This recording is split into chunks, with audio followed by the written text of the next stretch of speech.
है, चाहे 5 साल पहले थी, आज भी 1 लीटर में पेट्रोल में 17 रुपया राजस्थान की किसान जनता को ज्यादा देना पड़ता है। ये सबसे खतरनाक है।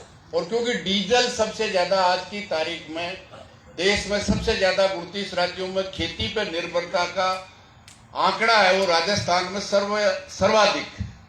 और खेती में बुआई से लेकर निकालने तक और निकलने के बाद मंडी तक ले जाने में उसी डीजल का काम आता है।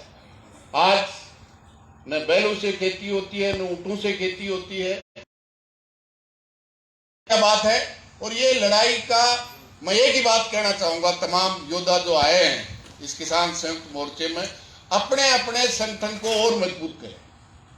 और ये भी बात सही है कि इस ऐतिहासिक किसान आंदोलन में बहुत बड़ी सीख अपने अपने झंडे, अपने अपने डंडे रखते हुए जो संयुक्त किसान आंदोलन का इतिहास न केवल इस देश में बल्कि दुनिया में स्थापित किया है, इसको और प्रगाढ़ करने की आवश्यकता है।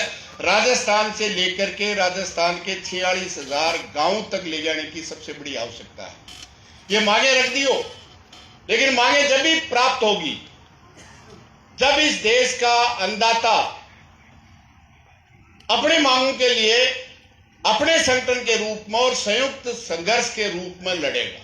और मुझे तो खुशी है, पिछले 40 साल में विद्यार्थी राजनीति से लेकर यहां तक आने में मैं समझता हूं पहली बार जिन नीतियों का सबसे बड़ा खामियाजा इस देश के किसान ने भोगा है, उदारीकरण, निजीकरण और वैश्वीकरण, राजनीतिक दलों को कितना नुकसान हुआ, कितना फायदा हुआ, मैं ये नहीं कहता, लेकिन इस देश का अन्नदाता ही है उन नीतियों के कारण जिनके कारण लागत कई गुना बढ़ गई और कीमत वो नहीं मिलती जो पहले मिलती। और उसका नतीजा हुआ कि इस देश का अन्नदाता जो 140 करोड़ लोगों को रोटी पैदा करके जिंदा रखता है, वो कर्जे में दबकर आत्महत्या करता है। और यही नरेंद्र मोदी 2014 में सैकड़ों सभाएं करके कहा था कि स्वामीनाथन की रिपोर्ट में लागू करूंगा। और उसका नीति आयोग कहता है जो कुछ मिल रहा है वो छीना जाए। निश्चित रूप से कानून वापिस हुए हैं, लेकिन जब तक गारंटी कीमत की नहीं होगी, लाभकारी नहीं होगी, देश का किसान खुशहाल नहीं होगा तो देश खुशहाल नहीं होगा, न प्रदेश खुशहाल होगा। इसलिए निश्चित रूप से एकमात्र रास्ता है, राजनीतिक संघर्ष भी है।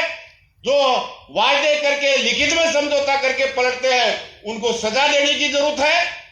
और जो हमें उस आंदोलन के दौरान भारतीय जनता पार्टी और आरएसएस जिस तरह से किसानों को जिन से नवाजा था, ये आतंकवादी हैं, ये माओवादी हैं, ये पाकिस्तान और चीन के समर्थन से निश्चित रूप से उनको सजा देनी है। लेकिन जो बाकी लोग हैं उनसे भी पूछना है कि आपने 5 साल पहले जो वायदे किए थे क्या वो पूरे किए हैं? 10 दिन में सभी किसान गरीब का कर्जा माफ आज तक भी नहीं हुआ। संपूर्ण की बात है।